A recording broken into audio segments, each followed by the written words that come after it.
দেখো আজকে রান্না করব মাশরুম। এই মাশরুমগুলো চাষের নয়, এগুলো মাটি ভেদ করে উপরে ওঠে কোনো ঘরের কোনায় বা কোনো জায়গায়, ছায়া জায়গাতে এগুলো বৃষ্টির পরে দেখা দেয়। ওই পুঁই শাকগুলো এই মাশরুমের সঙ্গে দিয়ে দেবো।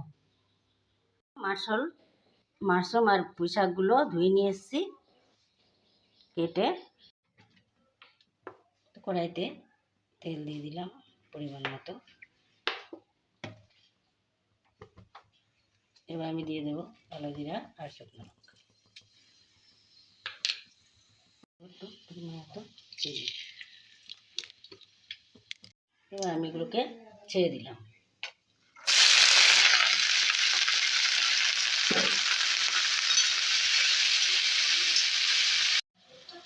লবণ আর হলুদটাকে দিয়ে দিচ্ছি,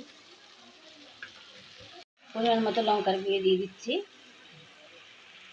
এটা কিন্তু নিরামিষ মাশরুম রান্না হচ্ছে।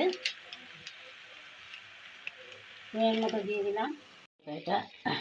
তরকারিটা ফুটছে, তরকারিটা হয়ে গেছে। নিরামিষ মাশরুম এভাবে রান্না করবে, খুব ভালো লাগবে খেতে।